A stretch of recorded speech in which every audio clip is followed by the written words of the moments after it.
Bismillahirrahmanirrahim. Assalamualaikum warahmatullahi wabarakatuh.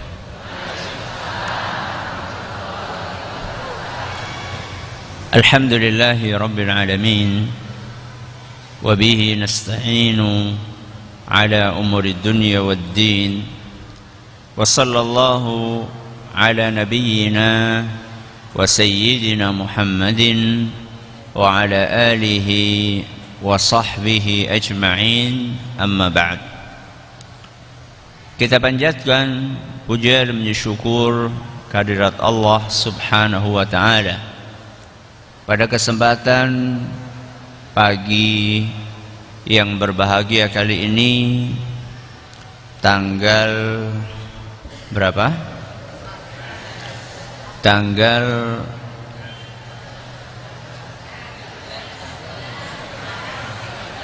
14 tanggal 14 Muharram, tanggal 13 Muharram 1441 Hijriah, atau yang bertepatan dengan tanggal 13 September 2019. Kita masih kembali diberi kekuatan, kesehatan, hidayah serta taufik dari Allah Jalla wa'ala, sehingga kita bisa kembali menghadiri pengajian rutin Jumat pagi di Masjid Agung Darussalam Purbalingga. Kita berharap semoga Allah subhanahu wa ta'ala berkenan untuk melimpahkan kepada kita semuanya ilmu yang bermanfaat, sehingga bisa kita amalkan sebagai bekal untuk menghadap kepada Allah Jalla wa'ala. Allahumma amin. Salawat dan salam semoga senantiasa tercurahkan kepada junjungan kita Nabi Agung Muhammad sallallahu alaihi wasallam, kepada keluarganya, sahabatnya, dan umatnya yang setia mengikuti tuntunannya hingga akhir nanti. Para hadirin dan hadirat sekalian yang kami hormati, dan juga segenap pendengar serta pemirsa yang mudah-mudahan senantiasa dirahmati oleh Allah Azza wa Jalla. Tema kita hari ini adalah mata pengkhianat. Ternyata yang bisa berkhianat itu bukan cuma manusia. Ternyata anggota tubuh kita juga bisa berkhianat. Pengkhianatan itu adalah sebuah perilaku yang sangat tercela, sebab perilaku tersebut sangat menyakitkan hati. Apalagi seandainya yang melakukan pengkhianatan itu adalah orang yang dekat dengan kita, orang yang selama ini kita percaya, ternyata berkhianat. Saking jeleknya perbuatan ini, sehingga tidak ada di antara kita yang senang kalau dikatakan pengkhianat. Mau dong, betul? Enggak ada di antara kita yang mau dijuluki si pengkhianat, walaupun kadang-kadang juga berkhianat.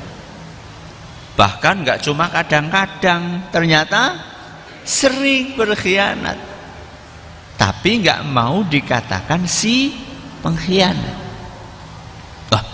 Kapan Ustadz saya nggak merasa pernah berkhianat kok? Mari kita dengarkan apa yang Allah sampaikan dalam Al-Quran surat Ghafir. Surat apa? Ghafir. Nama lain surat Ghafir apa? Al-Mu'min. Jadi nanti kalau panjenengan buka Al-Quran di rumah, cari-cari di daftar isi Al-Quran, kalau enggak namanya Ghafir ya Al-Mu'min. Yang penting surat nomor pinten? 40. Surat nomor 40. Dalam surat Ghafir ayat 19, Allah Azza wa Jalla berfirman, ya'lamu kha'inatal a'yun wa ma tukhfis sudur. Sesungguhnya Allah itu mengetahui pandangan mata yang khianat. Napa? Pandangan mata yang khianat. Wa ma tukhfis sudur, dan apa yang disembunyikan di dalam dada, apa yang tersembunyi di dalam kalbu, Allah itu tahu. Apa yang dimaksud dengan mata yang berkhianat dijelaskan oleh pakar tafsir terkenal, sahabat Nabi sallallahu alaihi wasallam Ibnu Abbas radhiyallahu anhuma, sebagaimana diriwayatkan oleh Imam Ibnu Abi Syaibah dalam kitab beliau Al-Musannaf. Apa kata Ibnu Abbas?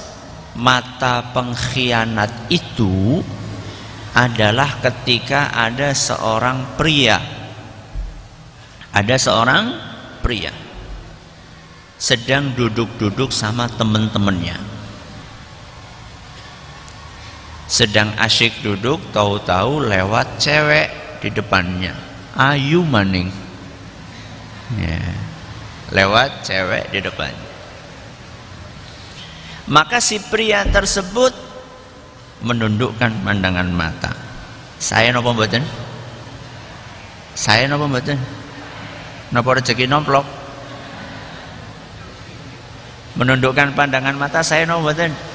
Saya mboten jelalatan. Tapi dia itu menundukkan pandangan mata cuma pura-pura untuk menjaga image. Napa image?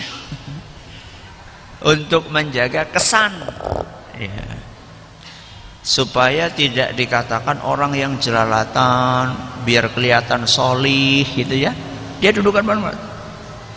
Begitu teman-temannya itu delenger, napa delenger, tidak memperhatikan si pria tersebut, maka cepat-cepat pria itu melirik, wah eman-eman temen gie.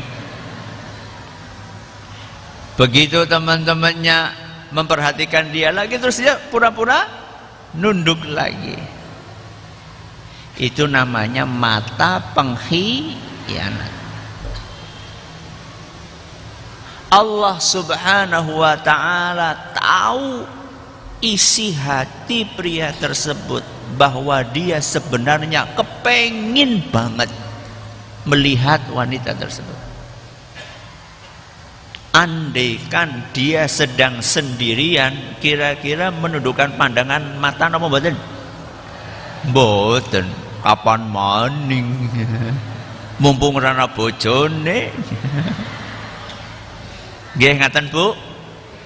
Hah, nggih?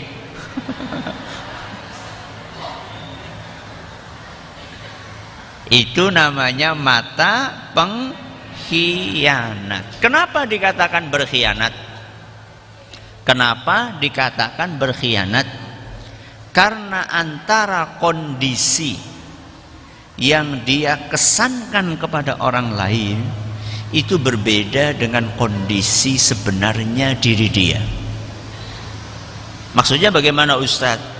Dia itu ingin mengesankan kepada orang lain solih banget, selalu menundukkan pandangan mata dari hal-hal yang haram, tapi kenyataannya tidak seperti itu. Mirip dengan munafik, mirip ya. Makanya Al-Imam Ar-Raghib Al-Asfahani Dalam kitab beliau Mufradat Al-Fadhil Quran, beliau mengatakan antara khianat dengan kemunafikan itu mirip. Walaupun ada beberapa perbedaan, tapi ada kemiripan. Itulah yang namanya mata berkhianat. Nah, kalau di zaman ini yang namanya khianat mata itu peluangnya itu banyak banget. Kalau tadi kan orang lagi duduk-duduk lewat di jalan. Sekarang yang namanya mata berkhianat itu nggak mesti harus di jalan. Di rumah sakit apa mboten? Sakit. Teng pundi? TV. Nek lagi jagong karo ibune sing ditonton pengajian terus. Ngonek ibune lunga titik langsung apa? Diganti channel. Film napa? Film napa? Ora pada duwe TV apa iki? Langsung diganti film India. Begitu totok-totok langsung ganti maning pengajian. Itu termasuk mata pengkhianat. TV, apalagi HP. Pas lagi duduk bareng sama istri, sama teman-teman pengajian, etok mene pura-pura yang dibuka di YouTube itu pengajian. Ustadz Fulan, Ustadz Fulan, Ustadz Fulan, Ustadz Fulan. Begitu sendirian di kamar, pintunya dikunci, wah sudah. Yang dilihat hal-hal yang tidak pantas untuk dilihat. Itu termasuk mata pengkhianat. Apakah ini hanya berlaku buat bapak-bapak? Tidak, termasuk ibu-ibu. Pas kalau bapak kita keton solehah banget. Bareng dhewe kan, wong lanang ganteng temen kayak bojoku ya. Itu termasuk mata pengkhianat. Aduh Ustaz, jebule angel ya Ustaz. Ya, memang butuh perjuangan. Terus bagaimana Ustaz solusinya? Bagaimana supaya kita bisa mengurangi pengkhianatan mata? Syukur-syukur kita hilangkan. Kalau belum bisa menghilangkan ya dikurangi. Bagaimana caranya Ustaz? Di sini kita bawakan berapa solusi? Berapa solusi di sini? 2. Solusi yang pertama adalah tingkatkan muraqabah. Napa? Muraqabah. Muraqabah siapa Ustaz? Muraqabah itu ibadah. Muraqabah itu salah satu ibadah yang disyariatkan di dalam Islam. Apa itu Ustaz muraqabah? Muraqabah itu adalah merasa diawasi oleh Allah. Napa? Merasa diawasi oleh Allah. Kapan? Setiap saat. Di mana? Dimanapun juga. Kita ini diawasi oleh Allah kapanpun. Pagi hari kita diawasi oleh Allah. Siang hari kita diawasi oleh Allah. Sore hari kita diawasi oleh Allah. Tengah malam diawasi sama Allah. Kapanpun kita itu diawasi sama Allah. Dimanapun. Di masjid diawasi sama Allah atau tidak?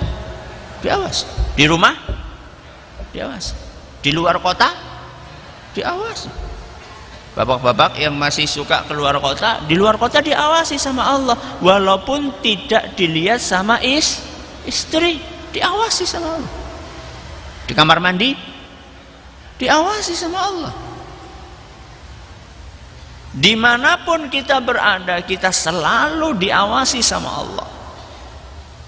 Kapanpun kita selalu diawasi oleh Allah, dan dalam kondisi apapun. Dalam kondisi apapun itu maksudnya saat kita melakukan kebaikan kita diawasi sama Allah, dan saat kita melakukan keburukan juga diawasi sama Allah. Kebaikan contohnya apa? Amal soleh, ibadah. Keburukan contohnya apa? Dosa, maksiat.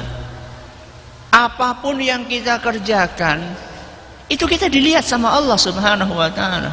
Kita sholat kita dilihat sama Allah, kita sedekah kita dilihat sama Allah, kita haji kita dilihat sama sinten? Allah.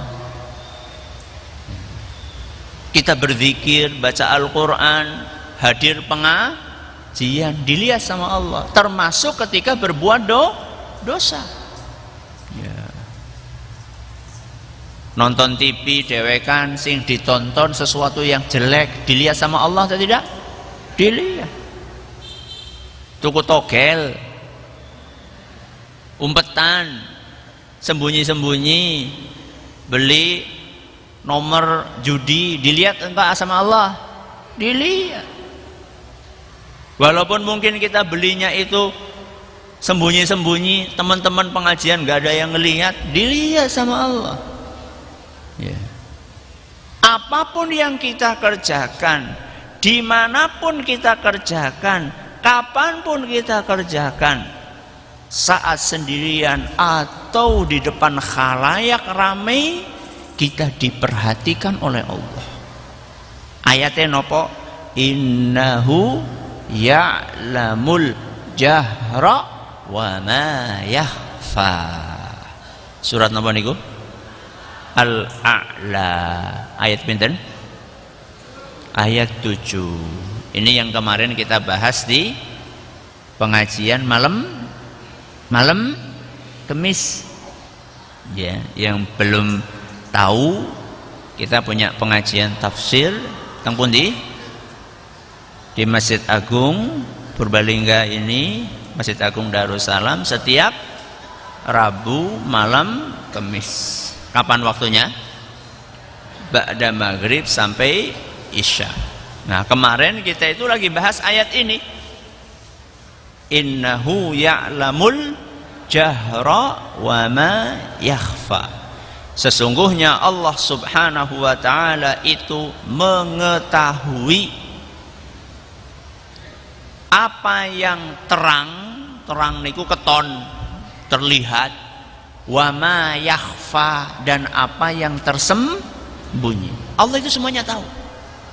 Loh, terus kenapa Ustadz kalau kita menyadari Allah melihat kita malu?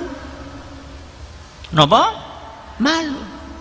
Saya tanya sama jenengan, panjenengan malu nggak ketahuan sama Ustadz lagi jelalatan?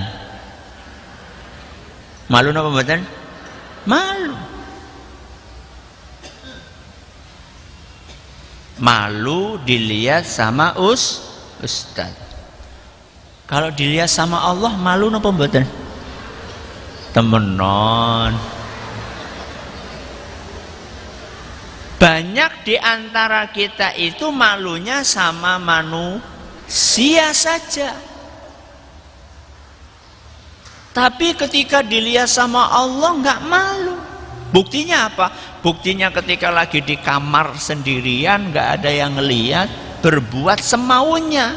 Padahal ketika kita di kamar, dikunci, kordene ditutup, lampunya dipateni, Allah ngelihat atau tidak? Lihat atau tidak? Lihat. Kenapa nggak malu? Apakah penilaian Ustadz itu lebih berharga, lebih tinggi, lebih istimewa dibandingkan penilaian sinten? Allah. Serendah itukah di mata kita pengawasan dari Allah Subhanahu wa ta'ala? Maka yang pertama yang harus kita hadirkan di dalam hati kita adalah muraqabah.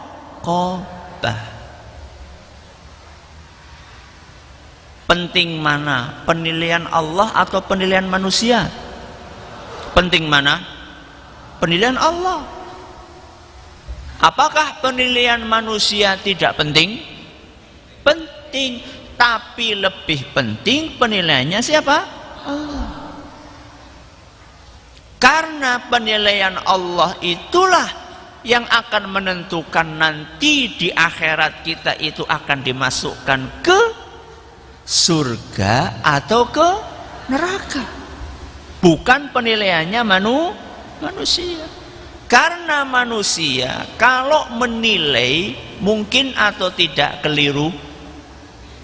Manusia kalau menilai sesuatu mungkin apa mboten keliru?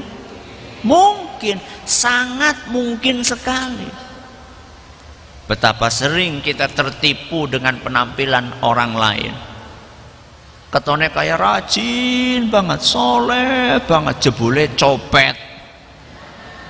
Mungkin? Mungkin. Atau sebaliknya kita pikir ini orang jahat karena mungkin penampilannya yang kurang meyakinkan, ternyata dia adalah seorang yang soleh sekali. Mungkin.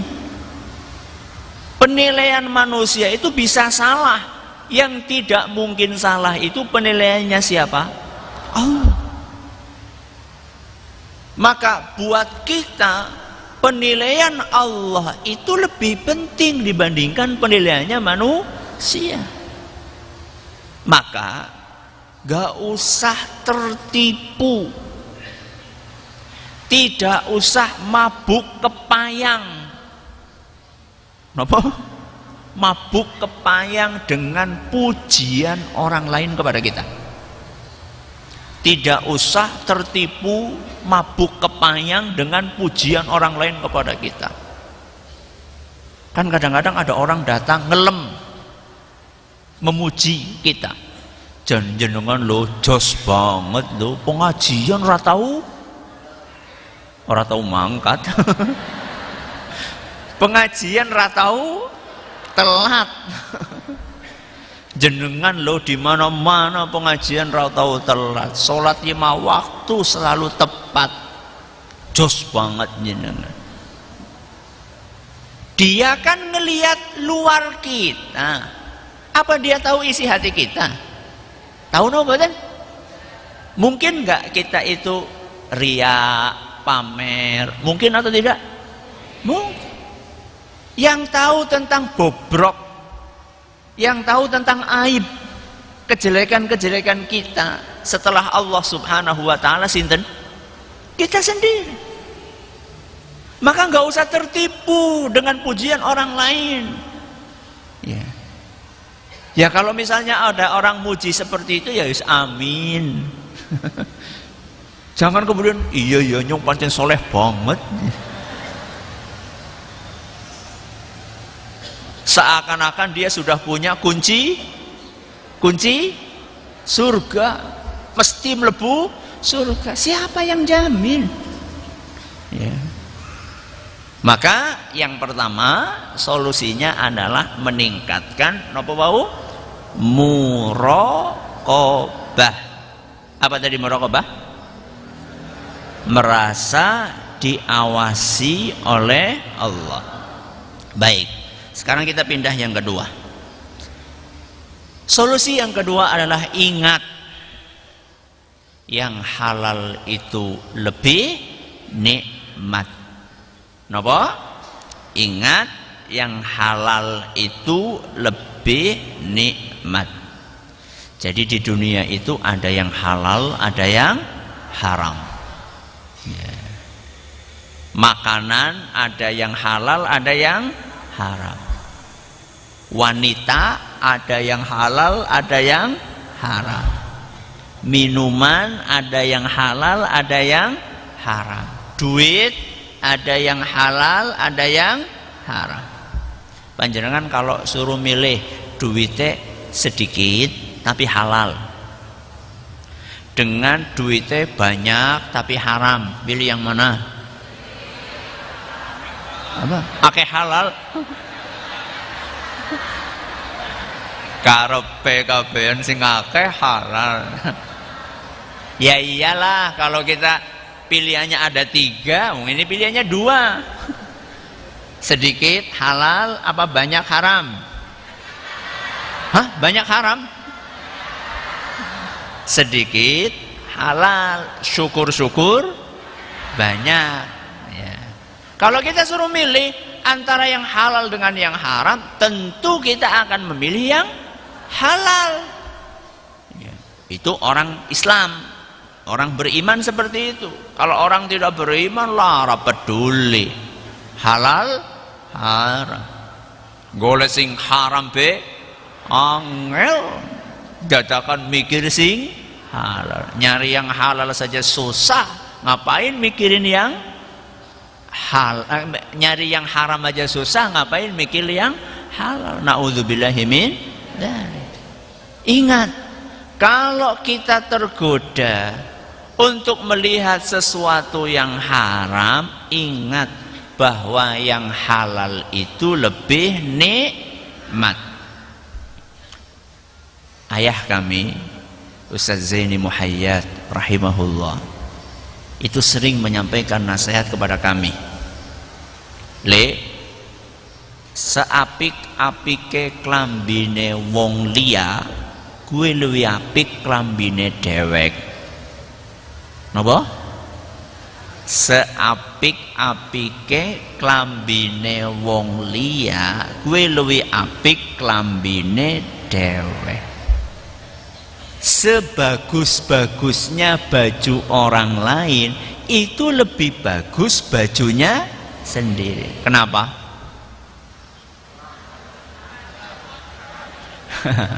Karena bajunya orang lain sebaik apapun tidak bisa kita pakai.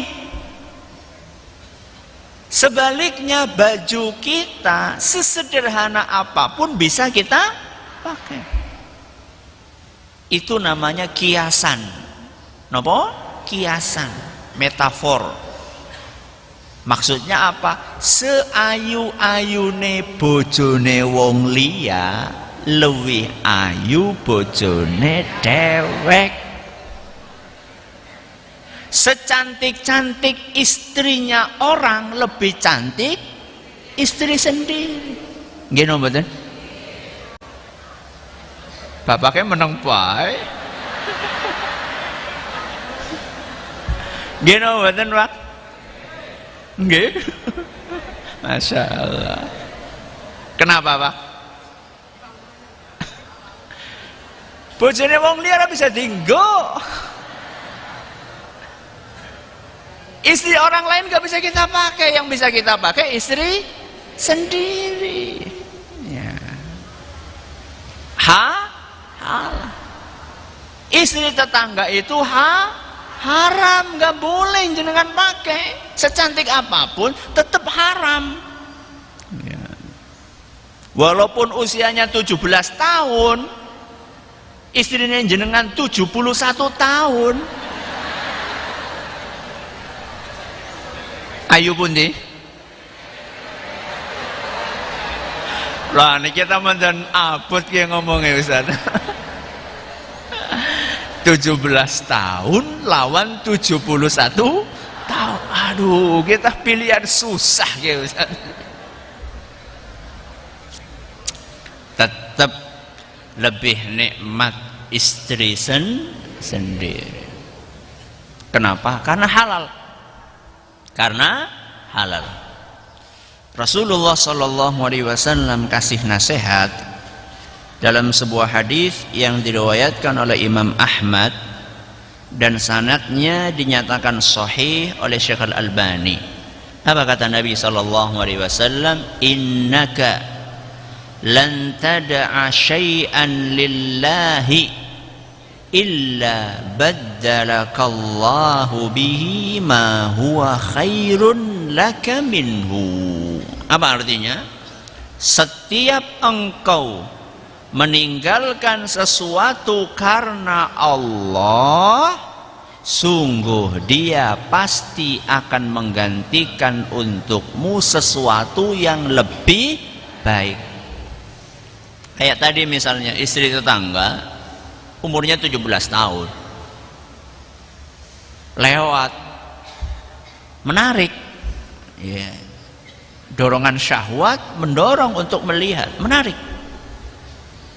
Tapi kemudian kita tinggalkan itu, kita tidak lirik, tapi kita tundukkan pandangan mata karena kita tahu ini haram.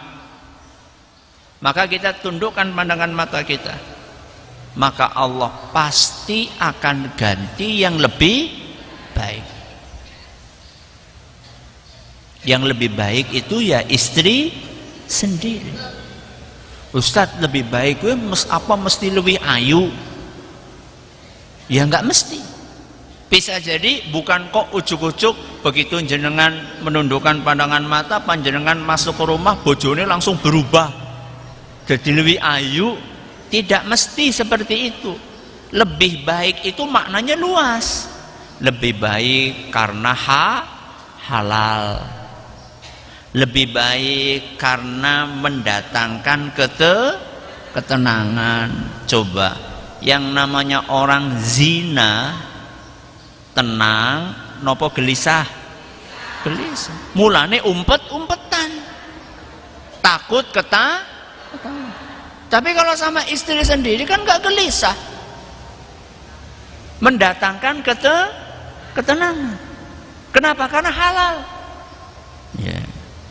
Makanya sesuatu yang halal, makanan halal, minuman halal, pasangan halal, harta halal, gaji halal, semua yang halal itu mendatangkan ketenangan. Sebaliknya, sesuatu yang haram, makanan haram, minuman haram, pasangan haram, gaji haram, semua itu akan mendatangkan kegelisahan. Wong kucing be ngerasa, kucing, ya, panjenengan punya kucing nggak? Beda atau tidak? Kucing kita kasih makanan, kita yang ngasih nih, kita kasih, terus dia makan. Dengan kucing nyolong, ya, kucing nyolong iwak asin, kemudian dia makan.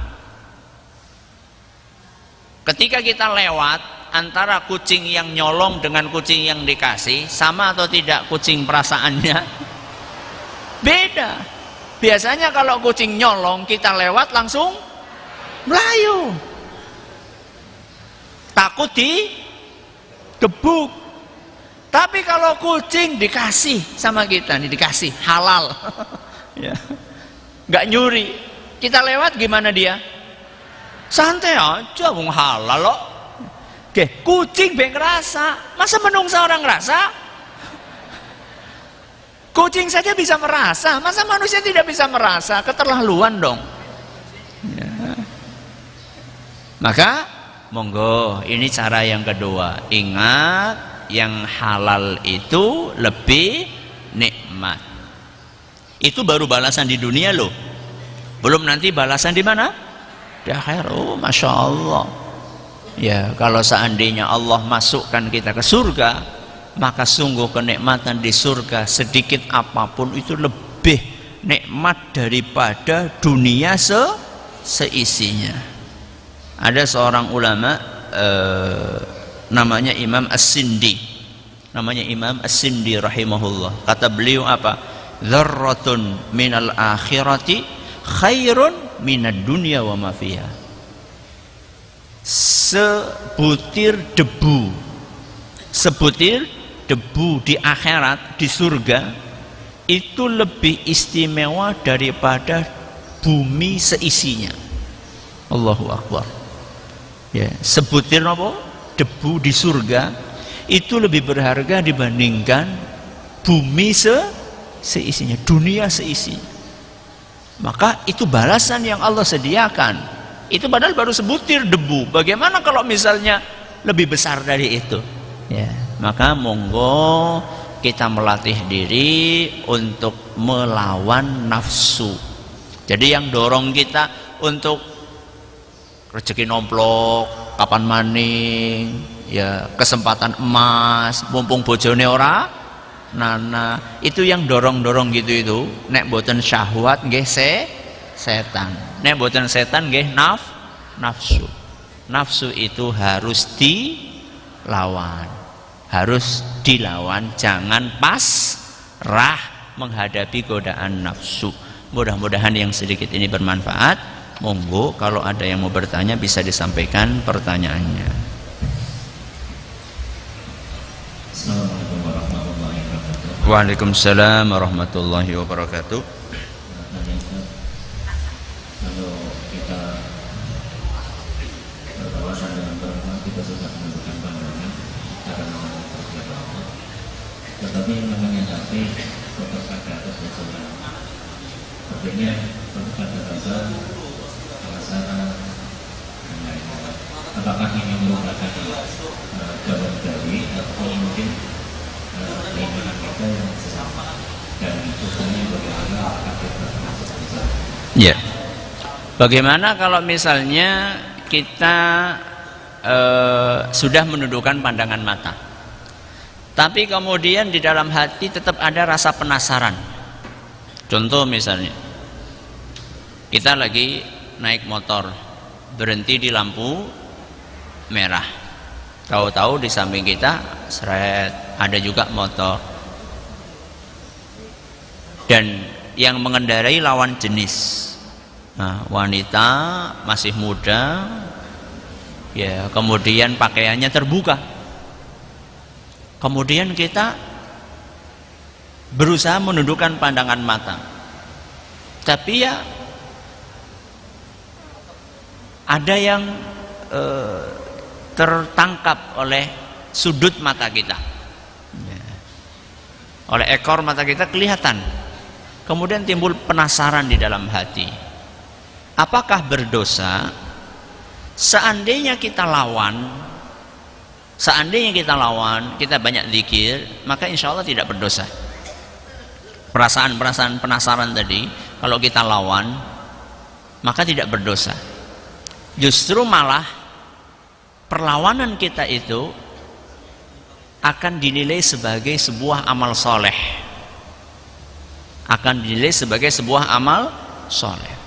Karena kita melakukan perlawanan kepada godaan setan. Tapi ini kondisi pertama, tidak berdosa seandainya kita melawan, bahkan mungkin bisa malah mendapatkan pahala. Tapi kalau seandainya kita tidak melawan, tapi malah penasaran sepisan bae deleng, maka itu yang tidak diperbolehkan. Apalagi kalau sampai sepisan bae tapi suwe banget deleng, itu jelas itu bisa mendatangkan dosa. Jadi tergantung apakah penasaran itu kita lawan atau tidak kita lawan. Kalau kita lawan insya Allah tidak masalah. Kalau kita tidak lawan itu yang berbahaya. Monggo silakan. Assalamualaikum warahmatullahi wabarakatuh. Waalaikumsalam. Saya bertanya sesingkat mungkin, ibadah sunnah kalau tidak dilaksanakan apakah termasuk khianat? Kedua, ini kan tahun baru, suasana terang. Ini sunnah sholat istisqa kepada Pak Ustaz, harap ya dilaksanakan. Sekian, wassalamualaikum warahmatullahi wabarakatuh. Waalaikumsalam warahmatullahi wabarakatuh. Ibadah sunnah kalau ditinggalkan itu khianat atau tidak, tergantung apa yang panjenengan maksud dengan istilah sunnah. Jadi sunnah kata sunnah itu punya beberapa definisi. Kalau yang jenengan maksud sunnah itu adalah lawannya wajib, napa? Lawannya wajib. Ada sholat sunnah, ada sholat wajib. Ada puasa sunnah, ada puasa wajib. Kalau yang Anda maksud dengan sunnah itu lawannya wajib, wajib itu kalau ditinggalkan dosa, sunnah itu kalau ditinggalkan tidak berdosa. Kalau itu yang jenengan maksud dengan kata sunnah, maka meninggalkannya tidak khianat. Karena meninggalkan amalan sunnah yang tidak diwajibkan oleh agama kita tidak berdosa. Bagaimana orang tidak melakukan dosa dikatakan khianat? Cuman memang dia kehilangan peluang mendapatkan pahala. Betul itu. Buktinya tidak berdosa dan tidak khianat apa? Para ulama kita mengatakan, berdasarkan firman Allah Subhanahu wa taala, "Tsumma awrasnal kitaba", kemudian kami wariskan Alkitab itu kepada para manusia. Faminhum sabiqum faminhum muqtasidun faminhum zalimun li nafsihi wa minhum muqtasid wa minhum sabiqum bil khairati biidznillah. Berdasarkan ayat ini para ulama membagi manusia menjadi 3. Yang pertama masuk surga, yang kedua masuk surga, yang ketiga terancam neraka. Yang pertama yang masuk surga rajin melakukan yang wajib dan sunnah, meninggalkan yang haram dan makruh. Ini masuk surga. Yang kedua masuk surga atau tidak? Masuk surga. Meninggalkan yang haram, melakukan yang wajib tok. Ini masuk surga. Yang ketiga siapa? Yang ketiga yang masuk neraka. Yang wajib tidak dia kerjakan, yang haram dia kerjakan. Ini terancam masuk neraka. Nah, yang kedua ini yang perlu kita garis bawahi. Melakukan yang wajib, meninggalkan yang haram. Itu sudah cukup untuk masuk surga. Walaupun dia tidak melakukan yang sunnah. Tapi ingat loh, yang kedua ini, yang haram-haram dia tinggalkan semua. Yang wajib-wajib dia kerjakan semua. Pertanyaannya, kita kira-kira masuk yang mana? Siji, loro, apa telu? Loro, panjenengan yang haram sudah ditinggalkan semuanya? Insya Allah. Sing sok rasanya apa ora? Lha kuwi haram apa udu? Haram. Jadi kita ini yang kedua aja belum tentu masuk, apalagi yang pertama. Maka pertanyaannya, kalau yang dimaksud dengan sunnah itu adalah kebalikannya wajib, maka meninggalkannya tidak termasuk khianat. Kecuali kalau benci terhadap sunnah itu. Motivasinya lah karena benci terhadap sunnah itu dia tinggalkan, itu mungkin bisa masuk, bukan karena meninggalkan sunnahnya, tapi karena kebencian. Baik. Tapi kalau yang Anda maksud itu sunnah adalah tuntunan Nabi SAW secara umum, dan ini definisi berikutnya dari kata sunnah adalah tuntunan Nabi SAW secara umum. Ketika Nabi SAW bersabda, "Alaikum bisunnati", wajib bagi kalian mengikuti sunnahku. Sunnahku itu tuntunanku. Kalau yang jenengan maksud sunnah itu adalah tuntunan Nabi secara umum, maka meninggalkannya khianat. Meninggalkannya khianat. Masa kita tinggalkan tuntunan Nabi SAW? Loh, kalau kita nggak ngikuti Nabi SAW, kita ngikuti siapa? Ya. Jadi tergantung apa maksud dari sunnah yang tadi panjenengan sampaikan. Tolong sholat istisqa. Ya mudah-mudahan lah kita berdoa kepada Allah, mudah-mudahan diberi kemudahan, keringanan tangan, kaki, hati agar bisa menjalankan ibadah yang mulia ini. Sudah lama ya nggak hujan ya? Sudah lama nggak hujan? Masya Allah, Masya Allah. Monggo, ada yang lain silakan.